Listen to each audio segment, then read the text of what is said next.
We're talking about the exousia, the unlimited power that Christ had in his ministry, exousia. He told his church in Matthew 28:18-20, he said, all authority, all exousia is given unto me in heaven and earth.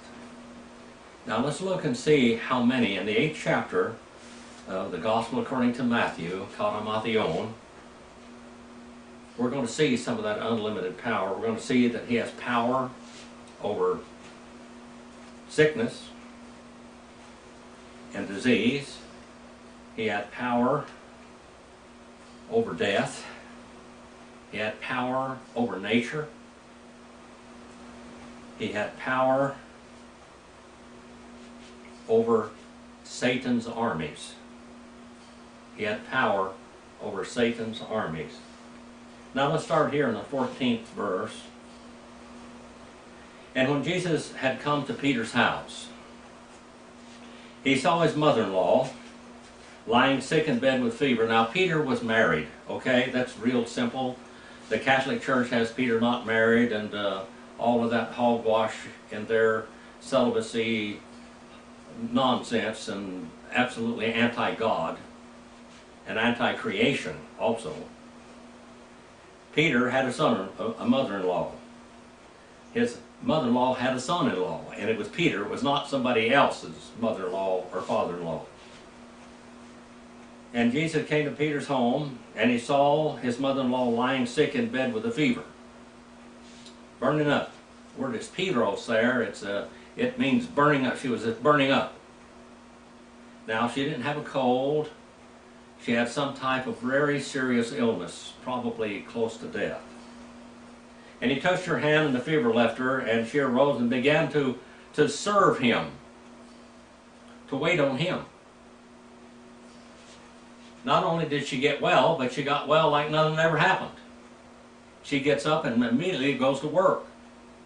Immediately goes to work. When evening had come, they brought to him many who were demon-possessed.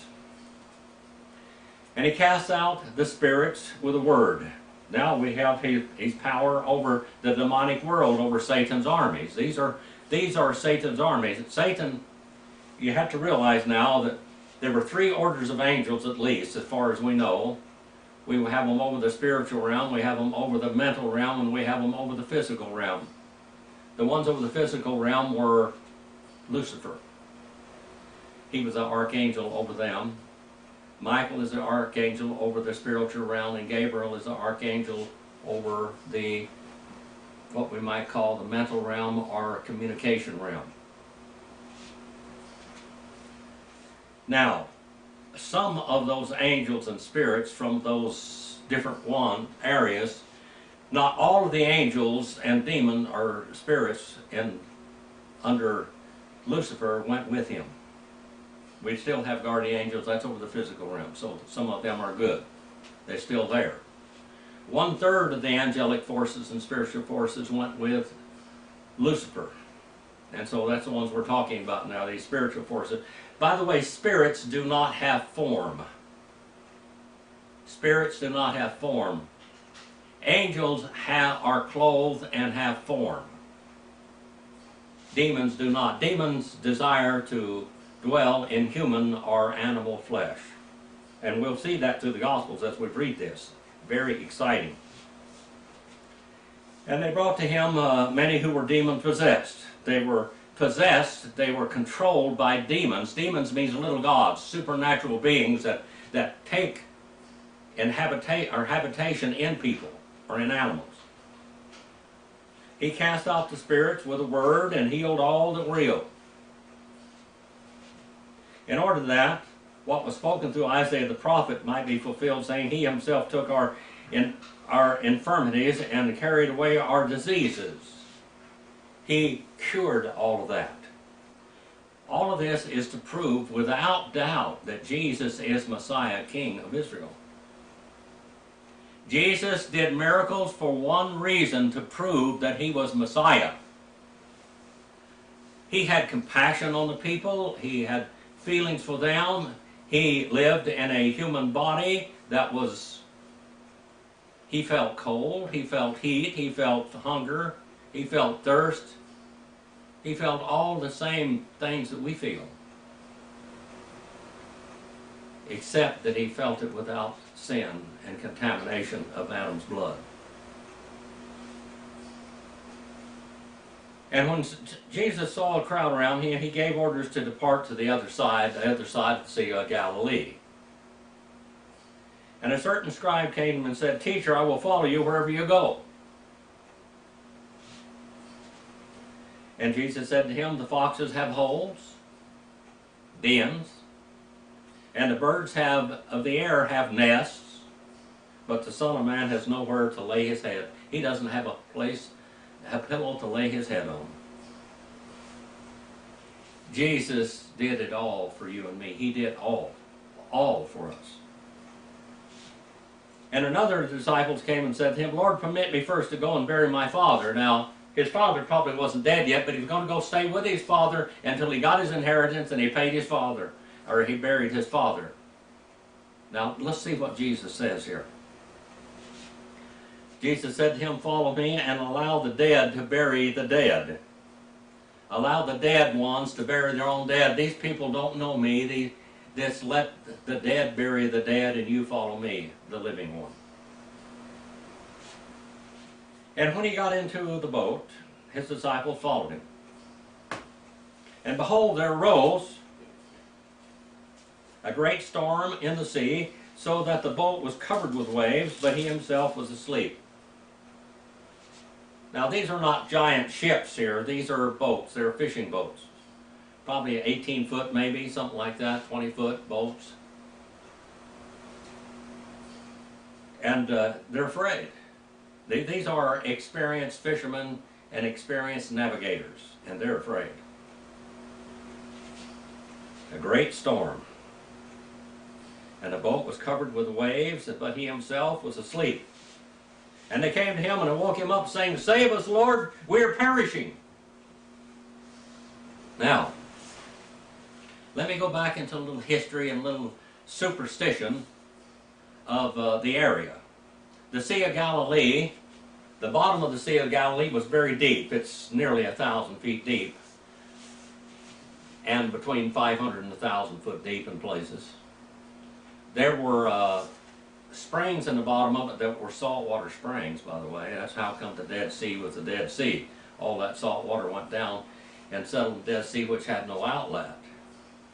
But now this sea had some violent storms that took place there frequently. Now, the Jews are a superstitious people. And what the rabbis had said, and the traditions of the rabbis, the Mishnah and the Talmud, they said that the bottom of the Sea of Galilee, right there, was the gates of hell itself. Now, there are two legendary supernatural beings. There was a behemoth over the land, out in the desert. There was a supernatural being there, a monster type thing. And in the ocean, there was a Leviathan. The Leviathan was a supernatural being, and when Moses went into Pharaoh's court with Aaron, they threw the rods down, and that rod did not become a serpent, it became a Leviathan, a dragon. And then Janus and Jambres threw down their rods, and they became dragons, not serpents. Dragons. The word is tanin, not nahash. And God's dragon, supernatural dragon, ate up theirs and swallowed them up. Now, let's get back into the Sea of Galilee. The Jews believed that there was a Leviathan that guarded the gates of hell down there, and this Leviathan would come up and tear up the waters and trouble the waters and take many people's lives because of that. Now, here we have these Jewish boys out there, and they're in the Sea of Galilee, and now we have this tremendous storm, which they believe is probably caused by a Leviathan stirring up the waters. And Jesus is going to do something tremendously supernatural.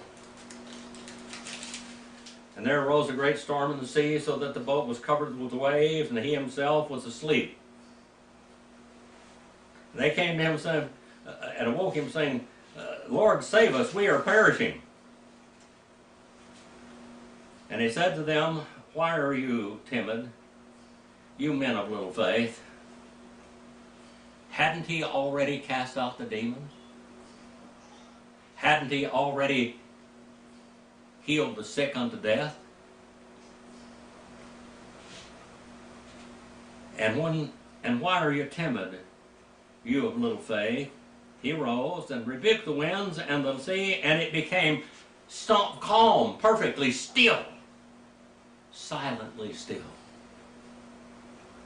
Well, not only did he have power again over nature, but he had power over demons as far as they were concerned. I'm not saying that Leviathan did this, I'm just saying that's what they believed. Verse number 27, and the men marveled, saying, what kind of man is this, that even the winds and the sea obey him? And when he had come to the other side, into the country of the Gadarenes, 2 men were demon-possessed, and met him as they were coming out of the tombs, and they were exceedingly violent. They were exceedingly violent and strong. Now, another place that talks about one of them, his name's called Legion, but actually there were 2. But Legion became a Christian missionary later. I don't know what became of the other one. It doesn't say much, but let's just look and see what the story says. And they were exceeding blind, no one could pass by the road. They were the king of the graveyard, the master of the graveyard. The necropolis, the city of the dead. And behold, they cried out, saying, what do we have to do with you, Son of God? They knew who he was. They didn't say Jesus. They say Son of God, Son of the Most High God, Elohim, Jehovah, in the flesh. The word Jehovah means he who shall become, and John 1:14 said, Kai hologos sarxaganato, and the word of the Jehovah, fleshy, became and dwelt among us. We beheld the glory of the only begotten of the Father, full of grace and truth. No man has seen God at any time, but they just did. No man has seen God at any time, but the only begotten God, this is the Son of God, the only begotten God, the Son of God, the one being in the bosom of him, he never ceased being God. That one has led himself out, is what it says. It says explained him in King James, but it said literally, he led himself out of eternity into space and time. Have you come here to torment us before time? Before the time, before the judgment? What he's talking about is over here, the great white throne judgment.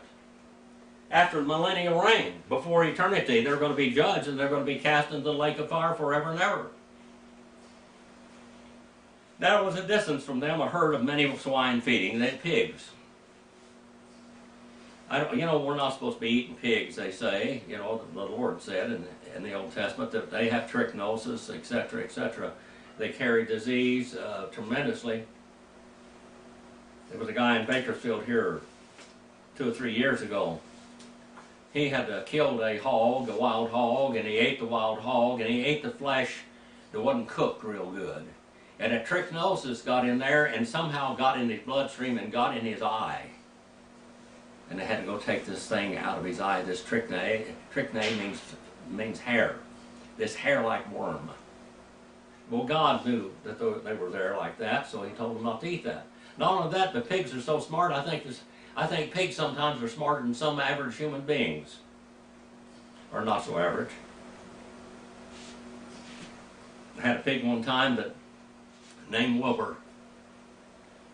I taught mechanics years ago how to put on a nut and take one off, etc., etc. I'm going to tell you something, sometimes people really have the hard time figuring out what the right and left is.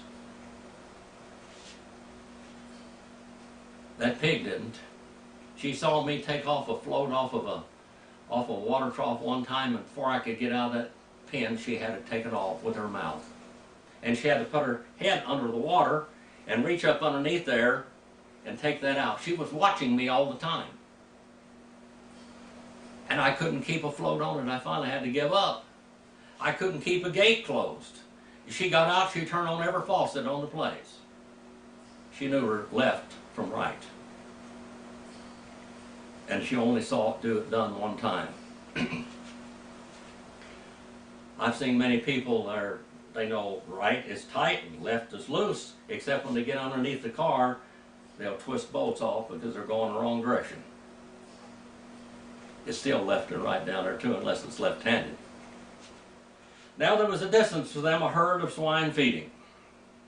And the demons began to entreat him, saying, demons, that we know that there's at least 2,000 demons here. The demons began and kept on entreating him, exactly what it says in the Hebrew, or in the Greek that is. If you are going to cast us out, send us into the herd of swine. Now demons seek to dwell in human or animal flesh. Have you ever seen an animal that was so mean it was just like he was demonic? He may have been. And he said to them, begone. And they came out and they went into the swine, and behold, the whole herd rushed down the steep bank into the sea and perished in the water. That dwelling in those pigs didn't last long. I told you, some pigs are smarter than people. There's two of these demonics here that lived for years with these demons in them. Those pigs decided they wanted to live another day. Had better judgment than those two men. They ran down the steep bank into the sea and perished in the waters, and the herdsmen fled and went away into the city and reported everything, including the incident of the demoniacs. Now what would they say? We believe, we believe, we believe. No, that's not what they did. All the miracles that Jesus performed, all of the healings that he did, the ability of having power over Satan's armies, didn't mean anything to them. Nothing. Euthymia. And behold, the whole city came out to meet him, and Jesus, when he saw them, he entreated them to depart from their region. Get out of here! You're destroying our economy. Get out of here, you're bothering our economic structure. We were raising these pigs and we're selling them to the Romans.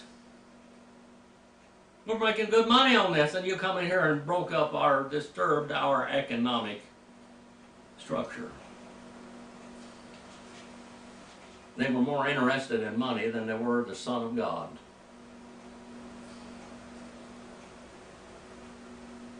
You know, when Jesus gets your heart, he gets your pocketbook also. When Jesus gets your heart, he gets your life. Some were following him daily. Some had been baptized and become a member of the church, and there were probably 10,000, 20,000 people following him all over.